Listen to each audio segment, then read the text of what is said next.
Bem-vindos, estamos aqui ao 5º episódio do GrifoCast e hoje eu aqui com um amigo, um parceiro, referência em esquadrias de alumínio, PVC, lá na Bahia, e já acredito que já tenha feito coisa fora também da Bahia, que tem muita história, anos de experiência na área, como empresário, como fundador da empresa e CEO. Estou aqui com o Geraldo, é um prazer, Geraldo, estar aqui com você. A gente tem algumas histórias aí em comum, dentro desse universo de obras rápidas. É o único cara que às vezes compra briga e compra mesmo, certo? Eu não sei o que seria de algumas obras nossas se não fosse ele. Eu acho que dentro de um universo de parceria, a gente ter essa compra de briga, essa comunicação e alinhamento com os parceiros é primordial. E por isso que a gente tem uma relação tão boa até fora do dia a dia. E estamos aqui hoje para entender um pouco mais de sua vida, entender um pouco mais dos desafios. Vou contar muita história aqui com ele sobre as obras do canteiro e fora delas também. Bom, Jadão, é um prazer para a gente também estar aqui. A gente se conhece já há algum tempo. Somos parceiros em algumas obras, em vários desafios, né? E para a gente é uma satisfação estar podendo compartilhar e participar também com você desse projeto de vocês aí e dessa parceria, tanto na vida pessoal, na amizade que a gente já tem, quanto na profissional, que para mim é fundamental também, que compõe, eu acho que a parceria, a construção da ETEC, ela anda muito em conjunto com a construção de relacionamentos também. A gente tem uma presença de mercado forte, atuante, mas uma presença também de parceria, de entender as demandas, entender os problemas, a dor do parceiro e tentar naquele momento ali trabalhar de forma correta e assertiva para que o objetivo seja alcançado. Beleza. Vem cá, bicho. Você é arquiteto, correto? Sou. E me conta um pouco aí, começou na área como, esse mundo de esquadria, como foi que você decidiu? Você entrou na Universidade de Arquitetura. Isso. E aí, de um tempo, você escolheu, não, vou trabalhar com esquadria, é isso aqui que eu quero pra minha vida, e já estava claro pra você, ou aconteceu, foi oportunidade, você viu ali uma porta e...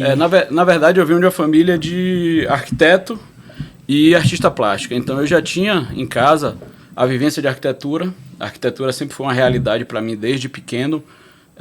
Eu sempre tive facilidade, não que a arquitetura seja só a facilidade no desenho, mas a facilidade no entendimento, na construção de desenhos 3D e na visualização. Isso sempre eu tive em casa, pela formação de meus pais.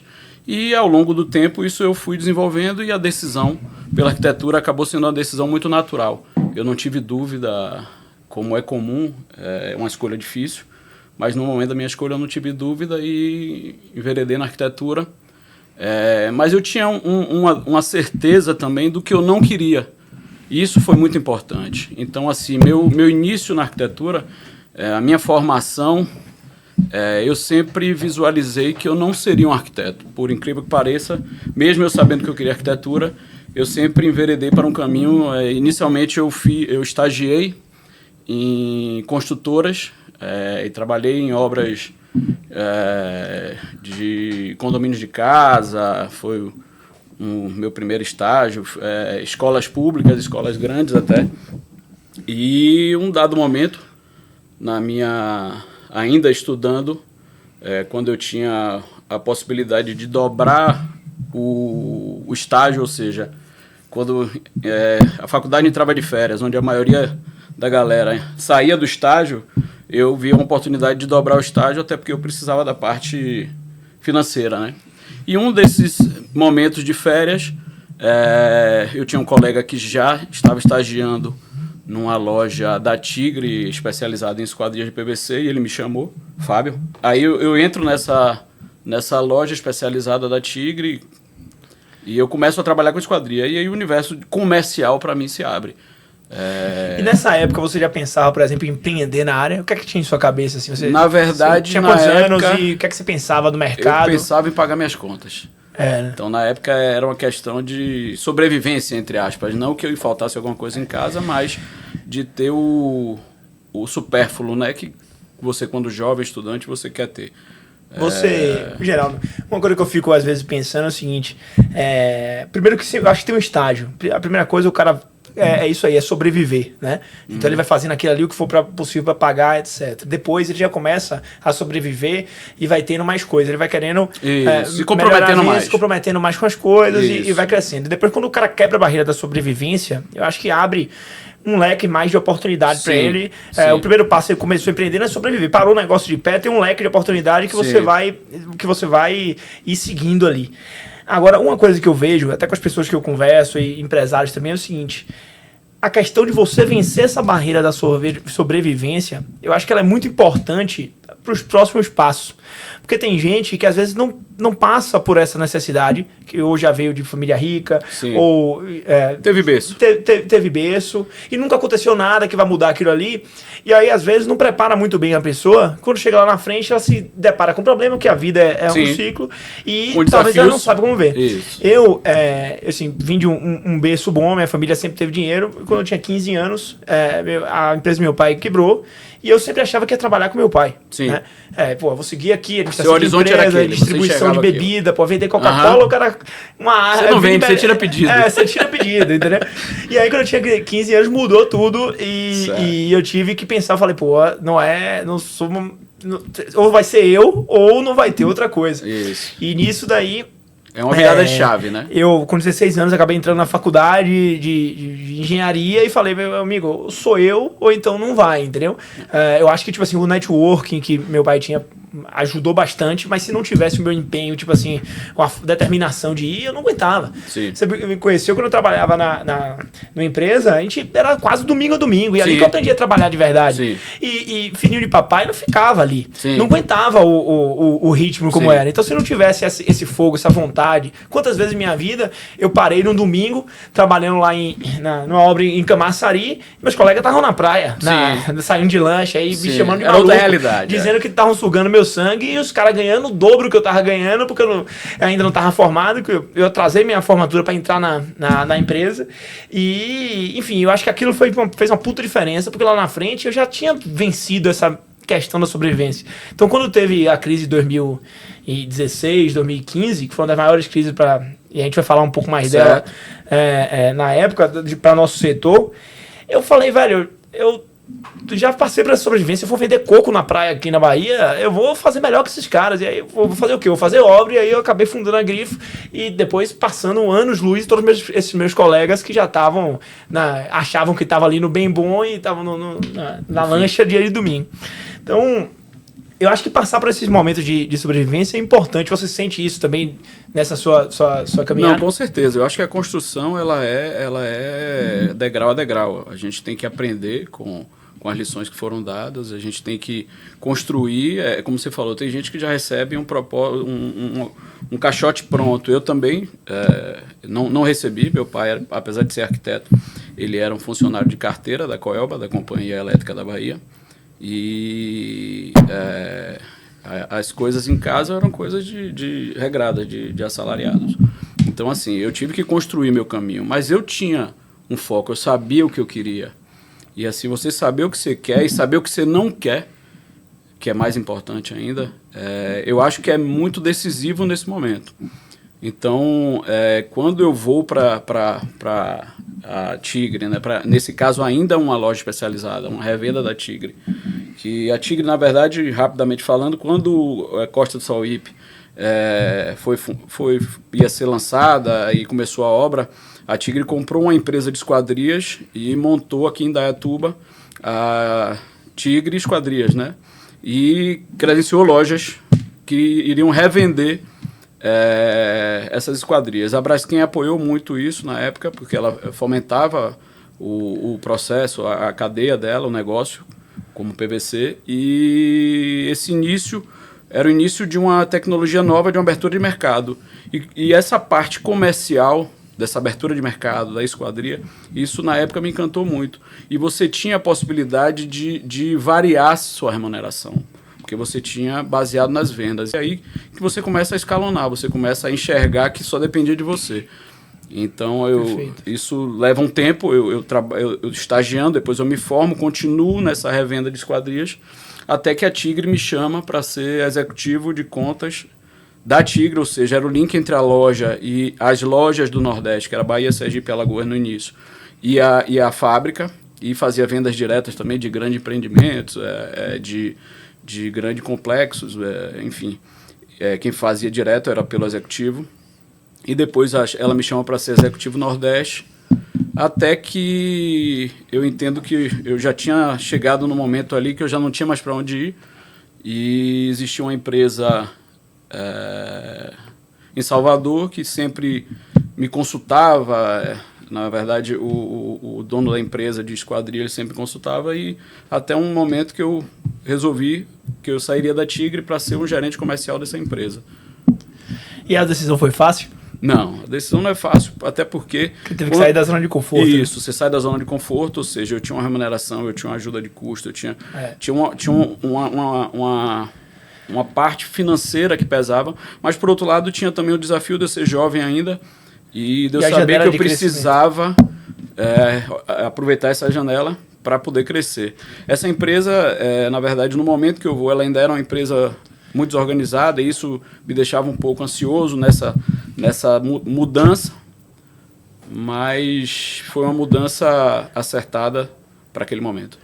E também você veio de, por exemplo, uma multinacional como o Tigre, que já devia ter vários processos. Sim. E eu acho que o mais importante aqui é o seguinte, Geraldo, antes de empreender, ele passou toda uma história no intraempreendedorismo, que é você empreender dentro da empresa de outra pessoa. Isso. Então você foi na começou ali na justiça de custo, fez a sobrevivência. Depois da sobrevivência você encontrou um negócio onde você era remunerado físico e também pela sua performance. Sim. Que é o caminho. Você foi pro estágio depois. Isso. Aí depois desse estágio você saiu do conforto, deve ter sido uma decisão difícil, foi para dentro de uma empresa que era pequena, mais desorganizada do que uma Tigre, e viveu esse processo de organização dessa empresa, eu acredito também que de crescimento dessa empresa, até você, depois disso tudo, com uma bagagem, uma puta experiência nas costas, e montar um negócio. Mas conta um pouco mais assim, você entrou nessa empresa, ela cresceu... Na verdade, essa empresa ela já era uma empresa referência no mercado de esquadrias da Bahia,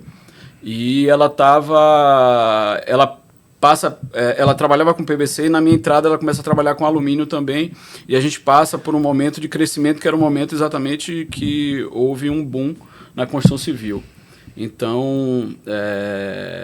pegou a onda e pegou a onda, só que houve alguns erros, na minha opinião, hoje avaliando, na gestão da empresa, que um deles existia o Advento Minha Casa Minha Vida, e a Odebrecht tinha o Bairro Novo, e a gente acabou entrando nessa questão de padronizado, esquadrias padronizadas, que é um mercado muito competitivo, muito difícil, de margem baixa, volume alto, exposição de caixa, então, faturamento alto também. É aquela questão, faturamento, na minha opinião, é vaidade. Se a gente só olhar para... Isso aí é uma das coisas mais importantes que o Geraldo falou aqui.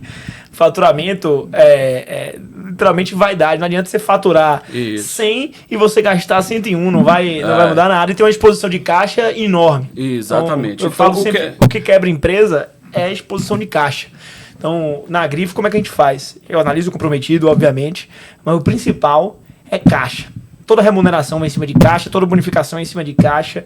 A gente bate muito em caixa, porque eu sei que quando a água desce, bate entre aspas na bunda, o que salva é caixa. E na crise, cash is king. Então, é o que blinda o cara passar por diversos desafios, se tá tudo certinho ali. E separado, mas então essa questão de faturamento, se olhava muito para o faturamento e pouco para o caixa. E o caixa, nesse processo, ele é o rei.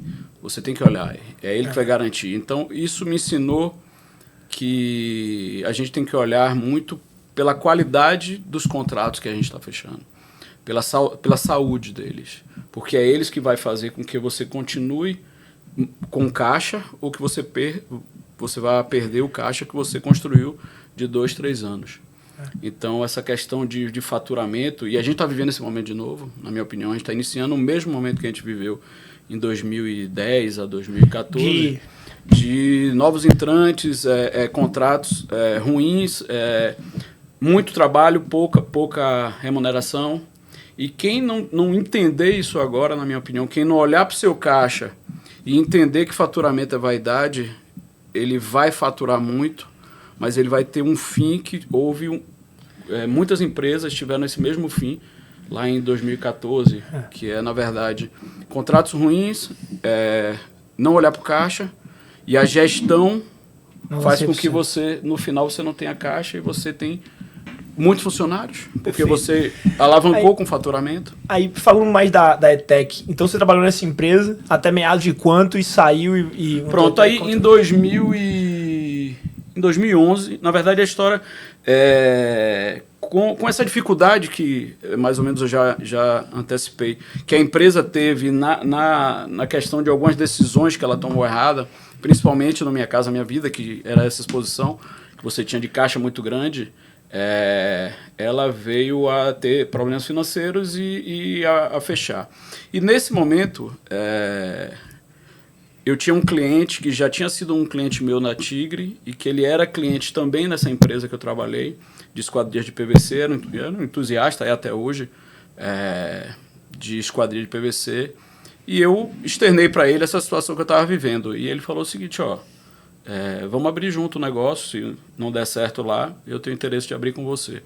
E assim foi feito, a gente abriu uma empresa junto, que é a ETEC, em 2011, e a partir daí a história da ETEC começa. Então ela vem, na verdade, de um insucesso de uma empresa anterior, onde eu era gerente comercial, onde eu aprendi muito comercial, mas aprendi também muito do que não se deve fazer na operação da empresa, nas decisões da empresa, e isso me dá uma tranquilidade hoje de dizer não a muita coisa. Perfeito. Normalmente, sei lá, um cara quando é bootstrap, ele começa assim, um empreendimento, por exemplo, eu comecei novo, né, e você erra muito isso no início. Sim. Às vezes você não se posiciona igual a seu cliente, você coloca seu cliente acima de você, Sim. Você não pode fazer isso nunca. Sim. Você tem que saber dosar isso muito bem. Você tem que focar no cliente, Você tem que focar no cliente, precisa ser refém do cliente, entendeu? Nem do contrato. E você que escolhe o que você Isso. quer, o que você não quer, e você é especialista no assunto. Isso. Então o cliente não tem que dizer o que é que você tem que fazer, você tem que orientar o cliente qual é o caminho, né? É aquela história, se você não souber quais são suas prioridades, alguém vai dizer para você. Alguém vai dizer para você, exatamente. E no início, às vezes é muito difícil dizer não. Sim. E hoje, os nãos, meu entendimento os nãos que a gente dá são muito mais importantes que os sims. Sim. Né? Então, você tem que chegar e falar, e o não até te posiciona. Às vezes o cliente chega pra você e fala, você tem que fazer isso aqui vai ser uma exposição, um puta projeto, não sei o que, pra lá. Você, não, eu não faço por conta disso, eu sei que é bacana, mas eu tenho isso daqui, eu não vou perder dinheiro. Até o cara, quando você faz um negócio desse, ele te respeita mais. Ele pode até entender, mas ele vai, esse cara não é qualquer um. Essas concessões, esse saber dizer não, é o que vai fazer com que sua empresa performance bem, principalmente nesses momentos de oscilações de mercado. Então, se você não entender que, mesmo que você seja linear, mesmo que você, volto a dizer a questão do faturamento, você não pode só olhar para o faturamento, mas você tem que olhar para a saúde do contrato da empresa. Quem gosta de faturamento é banco, para te torrar a crédito e falar, pega aqui, exatamente. Pega. Aí na hora do que você realmente tá ali apertado, ele vem cobrando, e aí ele puxa a corda e você já tá dentro da forca, né? Exatamente. Então, assim, isso tudo faz com que a gente comece a entender. E essa maturidade, ela vem depois. Você não vai ter, no início, o discernimento é difícil. É difícil. Você vê, há pouco tempo atrás, vou contar situações até para poder ilustrar um pouco. Eu estava negociando um empreendimento, e um grande empreendimento até... Vai falar o nome ou vai... Né? Referência no mercado lá. E a gente já estava... praticamente para assinar contrato, onde foi colocado na mesa que eu teria que dar um desconto, mas eu falei, mas já está tudo... Ele falou, não, é porque a gente tem uma outra proposta de uma empresa que vai fazer por esse preço. Aí eu falei, não tem problema, pode abraçar. Eu sei até qual é a empresa que vocês vão fazer, que eu estava sabendo, eu tinha informação da negociação, e pode fazer. Aí ele, pô, mas que parceria é essa? Eu falei, não, a parceria quem não está tendo são vocês. A partir daqui eu já cheguei no meu limite para poder prestar um serviço de qualidade para vocês, com segurança. E até em respeito a toda a história que eu construí, em comparando com toda a bagagem, todo o acervo técnico que a ETEC tem, se vocês acham que essa decisão é melhor pelo preço que vocês estão, podem ir. Isso até foi engraçado, porque quando aconteceu isso, um dos meus sócios, eu bati um papo com ele e falou, rapaz, você tem certeza? Eu falei, não, eu tenho certeza dessa decisão. Esse não vai abrir outras portas para a gente, porque aquele contrato não é saudável. E assim foi feito. A gente não fez esse contrato, depois nós fechamos um contrato de 3 meses depois, mais ou menos, nós fechamos um contrato de 140 toneladas, que era maior até, inclusive, do que esse, com um ticket melhor. E essa decisão dessa empresa naquele momento veio a ter um final muito ruim. E isso o mercado todo soube, isso foi ruim para a empresa. Enfim, então, assim, saber dizer não também é nos posicionar, como você falou. Com certeza. E nisso tudo aí, como é que a gente faz? Aí uma mensagem para quem está começando aí agora. Como é que a gente faz para ter esse conhecimento sem ter experiência?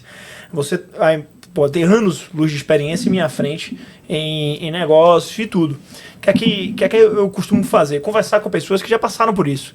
Conversar com um cara que às vezes já quebrou, um cara que já passou por uma dificuldade, um cara que já passou por crise. Eu, quando comecei a Grifo, eu ficava pensando... O pessoal diz que 80% das empresas quebram com até 5 anos. E eu ficava contando, né? Até fazer 5 anos. Hoje a gente fez 8 esse ano.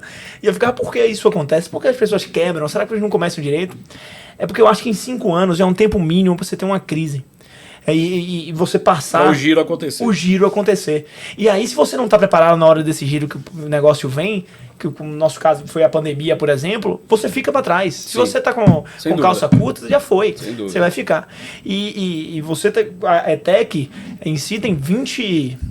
ela tem 23? Ela é de 2011, né? Tem 23. 23 a 24 anos. Quantas crises você já viu? Eu, inclusive, vi uma das piores crises, que foi 2014, 15, 16, ali aquele período. E também veio de um dos maiores booms, que foi com essa outra empresa, que foi 2007, 8, 9, até meados ali. Isso, mas eu acredito que esse boom que também gerou um pouco dessa crise. Com certeza. A gente, naquela época, a gente não tinha profissional para trabalhar. A gente botava a placa, para quem não conhece. Passava na rua com um pedaço de alumínio e digo, venha. Eu trabalhava, na época, eu estagiava na obra com mais de 1.000 pessoas. A gente botava a placa, contrata-se pedreiro, contrata-se ajudante. Você sabe qual era o teste do ajudante? Era pegar um saco de cimento, botava nas costas, anda 50 metros, volta. O cara que conseguiu ali fazer em um tempo bom, etc., vai embora. E isso vinha eles acarretavam vários problemas. A gente tinha traficante, a gente tinha mau caráter, de tudo dentro de obra. A obra era Na verdade, a obra virou até um ponto de tráfico. Eu lembro.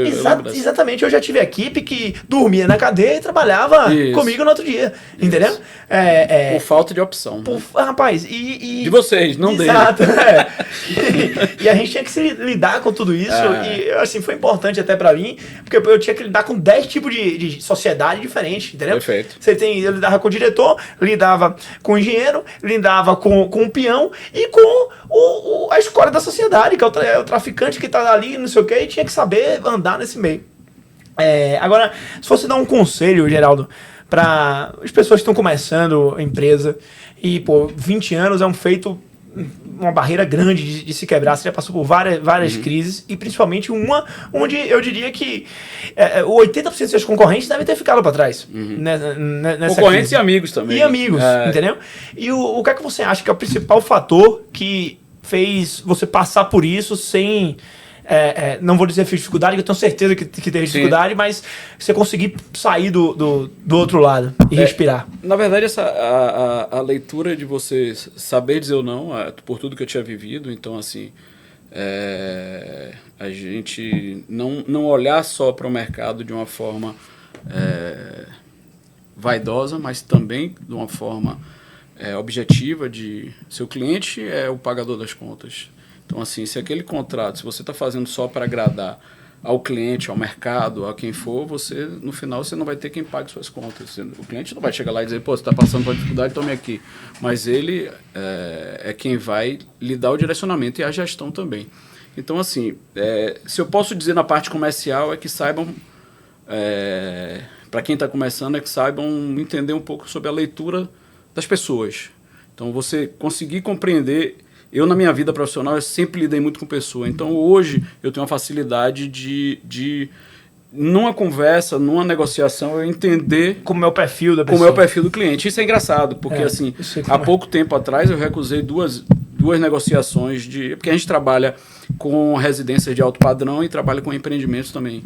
Então, assim, 2 residências de alto padrão, porque eu percebi que o perfil do cliente não era o perfil da ETEC. Não por ele não querer o produto, mas pela conduta que ele estava, da forma que ele estava conduzindo o processo. Perfeito. E interessante que um desses, na condução, eu percebia que ele não se entendia com a mulher. Então, assim, eles não sabiam exatamente o que eles queriam. Por mais que eu mostrasse, eles não sabiam. Eu falei, no final isso não vai dar certo, porque eu vou entregar um produto e ele vai dizer que não foi isso que ele comprou. E eu declinei da negociação, um concorrente fechou, e o final da história é que o cara está processando o concorrente, e tenho certeza que a culpa não é dele. A culpa é que o cliente não sabia o que queria. Então, essa leitura é muito importante, porque para quem está começando, o que menos você precisa é de problema. Por mais que o problema faça parte do nosso negócio, e a gente tratar o problema é que é o segredo. Então, assim, o que é que você pode dizer sobre a ETEC? Qual o conselho? Trabalhe certo. Você não precisa...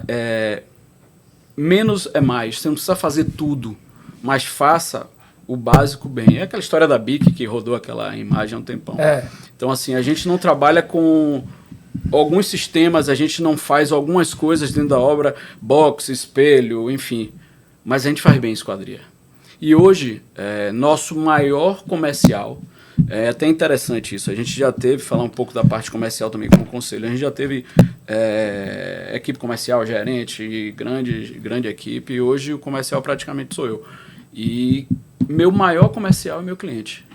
Então, isso, se você trabalha certo, você está gastando um dinheiro ali, claro, para trabalhar certo você gasta dinheiro, você compra o produto certo, você entrega na data, mas o comercial que você poderia ter, deveria ter, gastaria por ele, e que às vezes ele não faz o que seu cliente faz, o cliente satisfeito faz. Então, assim, hoje as pessoas até que me perguntam, Geraldo, como é você sozinho na parte comercial? Tem o César, que é um apoio nosso comercial, mas a parte maior, ou seja, o volume maior de empreendimento de casa, ela vem dos próprios clientes.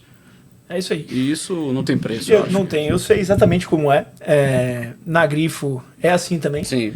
Eu estou aqui em São Paulo e no sul do país por conta de um cliente que estava na Europa, num barco, conversou com outro, fala, rapaz, eu fiz tantas faculdades aqui e deu super certo, eu acabei entrando para outro mantenedor, já fiz mais de 6 obras para ele e a gente está construindo uma parceria. E acaba que um cliente indica o outro, cliente vai ser seu maior promotor e seu trabalho vai ser seu maior marketing. Isso. Então, a forma que você conduz as coisas, problemas vão ter no caminho. Isso. Mas como se resolve os problemas é que faz a diferença final. Como se você resolve a situação. Então pode acontecer uma situação de um problema dentro de uma obra, dentro de um fornecimento, e o que é que vai fazer a diferença? A forma que você conduz isso. Normalmente o cliente vai esperar o pior. Ele espera, aconteceu esse problema, ele já vai botar desculpa aqui no cara, ele vai fazer isso. Se você, nesse momento que o cliente espera, tem uma ideia de como você vai agir, você se mostra diferente, o cliente, eita, esse cara não é igual aos outros, e já te bota separado, e já te bota em uma outra caixa e já trata você diferente. Então isso você vai aprendendo também ao longo do tempo. Agora, essa questão também como conselho é uma coisa que eu busco muito lá na empresa, é antecipar o problema. Eu acho isso fundamental. Para que você não leve o problema para o cliente, não leve perder um prazo, você tem que antecipar. E para você antecipar, você tem que estar olhando o processo. Então, a velocidade é muito importante, a forma que você vai tratar isso, da antecipação. Eu sempre até uso bastante isso lá na empresa, eu digo, vocês estão parecendo uma pessoa sentada na rede, vendo uma cobra vir morder, a cobra está vindo, a cobra mordeu. Não, a gente tem que levantar e matar a cobra para cima da cobra. Então, esse problema ele não pode chegar, a gente não pode assistir ele chegando. Detectou o problema, tem que ir para cima. Então, isso lá na empresa, a gente foca muito, que é a velocidade, antecipar esse problema e a velocidade de resolver. E assim, e talvez isso que faça com que o cliente entenda que ele é a prioridade. que ele é o foco e que seja um multiplicador do nosso produto. Eu uso uma analogia nas nossas obras, que a gente tem um monitoramento de obra que é meio que diário. Acho que a gente até nunca conversou sobre isso. Numa obra normal, você já trabalhou em construção, você faz uma medição por mês, né? E aí você vê lá como é que tá o avanço dos itens, você recebe o relatório razão aí da contabilidade, cruza financeiro com o avanço de obra, com o custo do orçamento e faz uma análise de valor do trabalho realizado para saber como é que você está em relação à obra. Uma construção normal faz isso uma vez por mês. A gente tem um setor de BI e a gente faz isso todo dia em nossas obras. Então a gente faz uma medição por dia. E eu analiso como é que estão esses indicadores de prazo e custo diariamente numa obra rápida. Isso é importantíssimo. Isso é um dos maiores diferenciais. E aí eu falo sempre, usando a analogia da cobra, você vê que são empreendedores diferentes, em cenários diferentes, acaba que é no mesmo ciclo, quer atender na construção, mas acharam duas formas de representar isso para as equipes. Eu falo o seguinte, imagine que você começa com uma doença no pé, certo? E essa doença vem se espalhando pelo seu corpo. Se você não monitora e passa 30 dias sem monitorar, ou você não olha a sua obra, quando chegar no coração que você vai sentir a dor, que você vai tentar tratar o problema. E aí talvez você já perdeu a perna. Agora, quando você monitora e está perto do gerenciamento, chegou no calcanhar ali, apitou, você, vou tratar aqui. E aí você vai gastar com uma pomada. Você vai gastar com uma pomada. Não precisa perder ou botar uma perna. Exatamente. Então, essa é a analogia de antecipação dos problemas. E aí, Geraldão, tem um negócio que é o seguinte, é óbvio que a gente explicando pro pessoal, dizer não é importante e acho que todo mundo já meio que entende isso, mas não é fácil. É uma das coisas mais difíceis, principalmente quando você está crescendo. Sim. O porquê? Eu diversas vezes na minha vida eu usei uma estratégia para crescer. Você começou a empresa, você não é ninguém. Você está fazendo ali o serviço, você conquista. Isso é parte da estratégia. Exatamente. O que é que eu falo? Eu fundei a Grifo como se fosse um posto de gasolina sem marca, sem bandeira. Então as pessoas não vão parar ali. Mas durante uma crise, e a Grifo foi fundada durante a crise de 2015, 2016, as pessoas, dinheiro curto, vou tentar ver aqui o que é que dá. Aí você chega nesse posto, não é BR, não é Shell, é um posto lá com a bandeira Grifo. Aí você chega, é bem atendido, o cara oferece um café, o cara dá um desconto para você lavar o carro, certo? Dá 10% de desconto se você for consumir na loja, certo? Diz que você vai voltar, faz uma assinatura, se você voltar próxima abastecimento, você vai ter um desconto a mais. O cara sai feliz da vida. Sim. A gasolina anda igual as outras. Sim. E o cara, o rendimento foi bom, então o que é que esse cara vai fazer? Esse cara só vai voltar nesse posto. Com certeza. E o que é que ele vai fazer mais? Ele vai chegar no barzinho, os amigos dele, supor que ele tem um gol. Os amigos têm um gol também. Então ele vai falar, não, vai ter que ir lá, etc. Rapaz, vocês estão perdendo tempo, estão pagando mais caro lá, sobrevendendo. Vai começar a vir gol para dentro do posto de gasolina novo. O que é que vai acontecer um dia? Um desses amigos na roda, ele vai ter, em vez de um gol, ele vai ter um Jeep. E o pessoal vai insistir, ele vai pensar, etc. Mas numa dessa ele vai no posto. E aí ele é bem entendido, etc. O que é que acontece? O cara do Jeep vai pro barzinho e tem amigos que tem Jeep também. E vai acontecer de uma hora ter um que tem uma Mercedes. E aí vão insistir pro cara ir e vai a Mercedes. E é assim que você faz o crescimento da empresa e a estratégia que eu sempre usei. Mas algumas vezes eu lembrei, você falou estratégia, eu lembrei da estratégia da Red Bull, né? Que ela não era conhecida, né? Não era conhecida. E ela não estava conseguindo vender o produto. E aí ela chegou em Londres, nos metrôs, e colocou latinhas vazias por vários lixos, né? E aí despertou a curiosidade. Pô, tem alguém consumindo, estão consumindo, que produto é esse? Isso aí no varejo... Se é lenda do varejo, eu não sei. Não é lenda, não é realidade. Porque é o seguinte, você já passou, eu estava outro dia e aí eu lembrei dessa história por conta disso. Estava em Balneário Camboriú, ver uma obra para um cliente, e aí tem vários bares e restaurantes na orla. Sim. E aí eu não conhecia nenhum e estava passando. Aí passei um vazio, o cara chamando pra frente, etc. Sim. Você acha que eu ia entrar? Não. Tá vazio. Aí, armadilha pra turista. Exatamente. No que tava com fila, eu falei, eu também não vou ficar não, porque eu quero praticidade. Agora, nunca que tinha uma cadeira disponível, sim, eu entrei. Não sabia da qualidade dos negócios.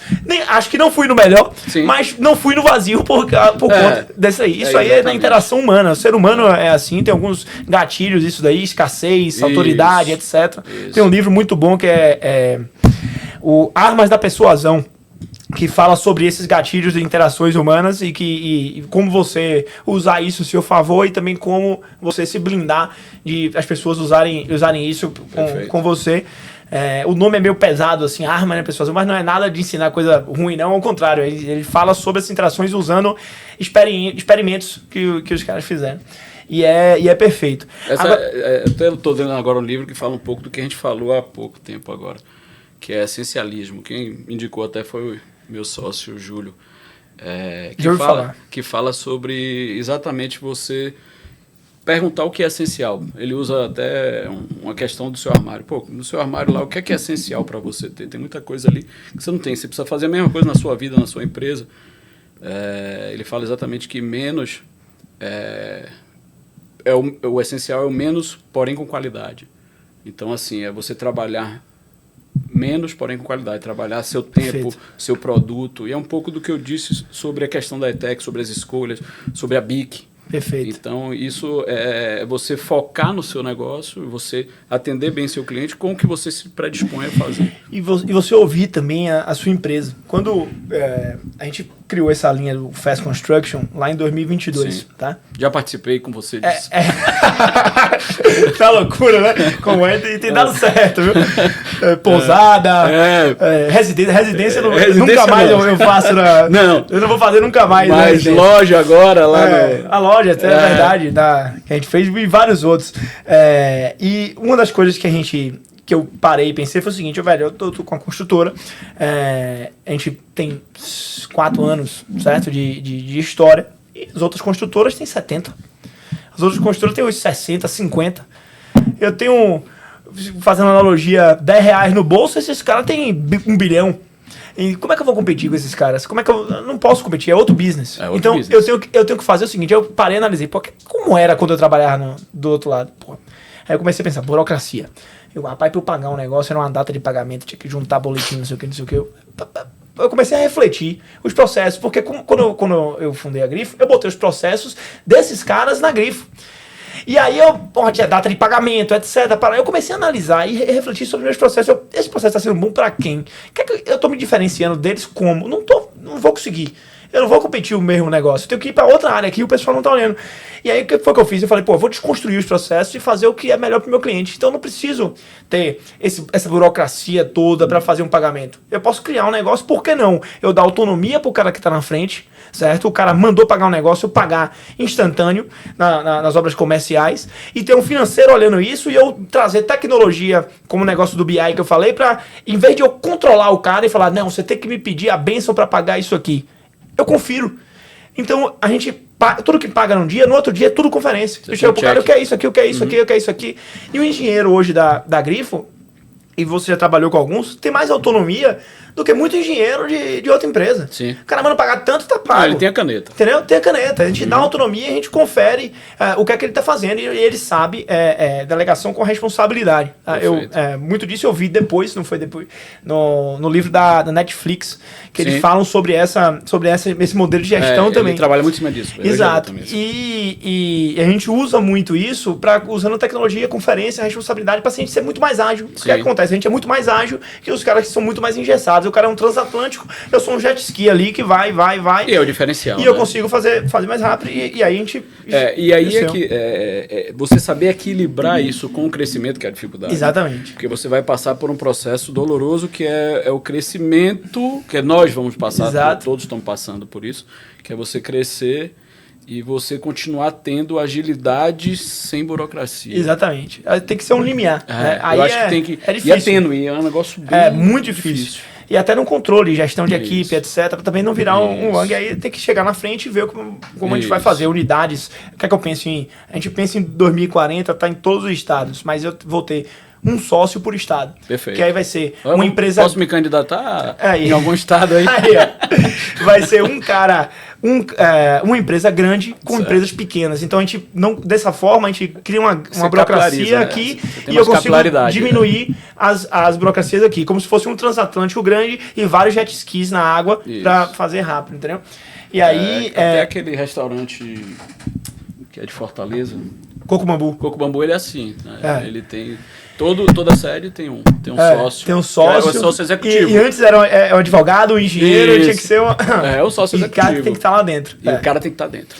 Você sabe o que acontece às vezes na Grifo? Eu hoje estou fazendo uma reflexão grande de talvez não contratar, não é que não, mas tipo assim, olhar mais, em vez de contratar um engenheiro em si, eu contratar talvez um engenheiro que ele já seja um engenheiro meio que autônomo, que ele já tem uma empresinha pequena que está prestando serviços, etc. Porque esse cara já passou por algumas coisas. Já tem uma vivência, né? Já tem uma vivência que eu preciso. É impressionante a diferença de leitura, de tomada de decisão, de agilidade, porque a gente... faz isso mesmo com empresas pequenas, a gente sabe que a gente toma 50 decisões por dia, 60 decisões por dia, então a gente está acostumado a tomar decisão. E isso faz uma diferença no dia a dia enorme. Então a gente sabe que se a gente não tomar essa decisão, amanhã os 60 vira 120. Então você tem que tomar decisão. Mesmo que seja delegar para alguém, dizer, ó, isso aqui é seu, resolva. Então, assim, é importantíssimo essa velocidade e essa mudança, essa programação mental diferente do empreendedor. Esse mindset do empreendedor, ele é diferente, realmente. E isso só vai ver quem vive isso. E, às vezes, nesse meu conceito de espalhar, né, e ter um por estar, às vezes o cara, meu amigo, em vez de você estar fazendo aí, vem aqui, surfe aqui, depois você pega uma praça dessa e a gente faz um negócio. Então, hoje minha estratégia está mais Vou me cadastrar. Pra essa ponta. A gente troca action. Aí o negócio é bom. Agora, tem um negócio que é o seguinte: como fazer para resistir ao canto da sereia quando você está crescendo? Porque a gente falar não, quando a gente atingir um patamar e a gente já sabe das coisas, é fácil. Agora, quando a gente está crescendo, às vezes é uma obra que é um patamar acima, é um cliente que está em um patamar acima e que você não pega normalmente. É a Mercedes que chegou no posto de gasolina e às vezes a Mercedes quer testar e você vai ter que concorrer com os outros que vendem para a Mercedes. E muitas vezes eu usei uma estratégia de abaixar minha margem com segurança, certo? Mudava, eu usei muito obra para administração para isso. Em vez de ir global, eu ia para administração. Você já está respondendo a sua pergunta. Baixar minha margem com segurança. Você analisou isso. Exatamente. Essa é a questão que dói, que o cara ele entra no estágio maior, ele abaixa a margem com estratégia. Ele vai morrer nessa margem? Não. Mas às vezes isso vai me trazer um multiplicador, vai me colocar no patamar diferente. E às vezes você usa isso para um cliente. Você fez para um cliente, ele pegou, certo? Beleza. Você criou uma relação com ele, você sabe que talvez sua margem ali, e ele vai multiplicar. Os outros clientes que vêm através dele, você não usa essa estratégia. Você cobra um outro valor e aí você se posiciona. Isso é até uma coisa interessante, até para quem está começando também. Você nunca pode usar isso como motivo de baixar a sua qualidade. Não, Porque senão você está exatamente remando contra o seu crescimento, contra a sua maré. Então isso é uma decisão sua, estratégica da empresa. A empresa tem que pagar por isso, não o cliente receber um produto ruim. Exatamente. Entendeu? Então isso é importantíssimo, porque a leitura que eu vejo às vezes do mercado é exatamente essa. O concorrente ali está mais barato, mas quando eu olho eu digo, não, mas ele não está alçando mais o que a gente tinha. Não, mas ele disse que atende. Então vá por esse caminho, depois você me conta. Entendeu? Então, e a gente trabalha com item que é de segurança, então é importantíssimo. É guarda-corpo, são portas. Eu vou te contar uma história aqui que eu não sei se eu te contei, que aconteceu uma obra nossa. E eu não vou falar nomes. Teve um concorrente que estava concorrendo uma obra com você. E aí ele batia, e aí o cliente estava envolvido que o produto dele era diferente do seu. Né? Não, é diferente, italiano, importado, etc e tal.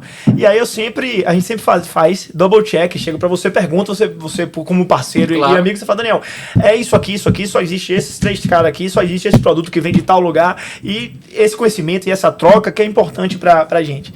E aí, o engenheiro da obra, ele meio que fez uma pegadinha com esse concorrente. Ele pegou um material seu, tirou a foto e mandou para o concorrente. Para ele. Ele aqui, ó, esse aqui é o seu, né? Ele, não, aí, tá, esse aí é o meu, tá vendo como é diferente do outro e tal? Ele falou, essa peça, na verdade, é a sua e não a dele. Ele chegou e pegou uma peça dizendo que era sua, mas na verdade era do outro concorrente. Ele confirmou. Tirou a foto e mandou. É uma amostra minha, né? Aí eu vou mandar a foto da peça dele aqui, e tirou uma foto da amostra dele, própria, e ele falou, essa aí, tá vendo que é diferente? Aí o engenheiro chegou, essa aí é a sua. Como é que é diferente? Ele, não, e aí desconstruiu tudo. Na verdade, é por isso que a honestidade, o foco no cliente e as relações que a gente constrói, que eu e você construímos e eu construí com diversas outras empresas, engenheiros, arquitetos, é uma questão muito de honestidade. Então, assim, às vezes é até engraçado, porque eu jogo, pela minha formação de arquiteto, e pela minha busca e foco pela honestidade com o cliente.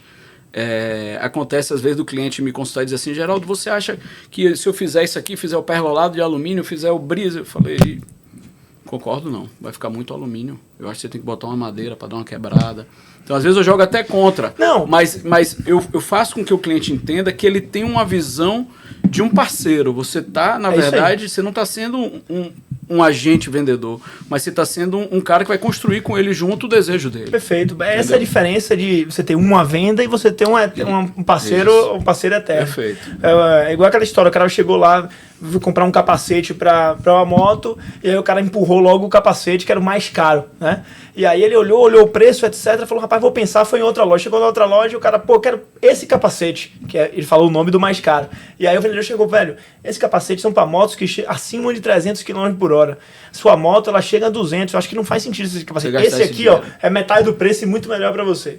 Automaticamente, a loja que fez essa estratégia perdeu o cliente e a de cá de um cliente eterno.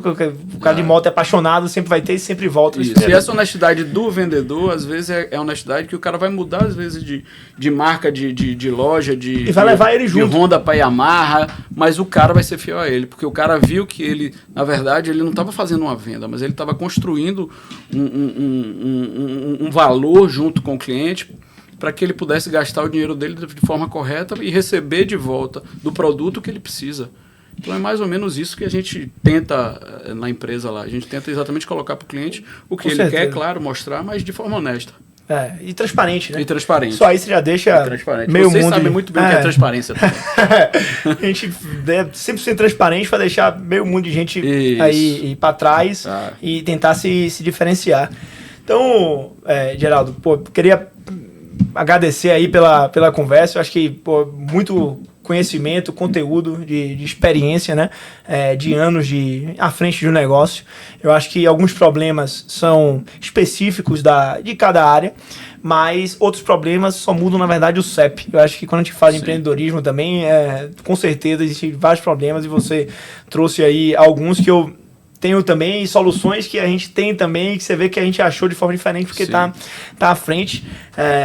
Queria agradecer, muito obrigado para você, que é o amigo que está aqui, está participando aí do GrifoCast. Na verdade, eu estava de passagem aqui, ele falou, pô, você está em São Paulo, vem cá, vamos. Claro, com certeza, não podia perder a oportunidade dessa, né? De trazer o homem para cá, né? Vamos para lá, senão... Na verdade, não foi isso, não. Foi o seguinte, tem uma obra que ele tá vendo um dinheirinho para ele, eu falei, se você não vier, você não recebe. Quase isso.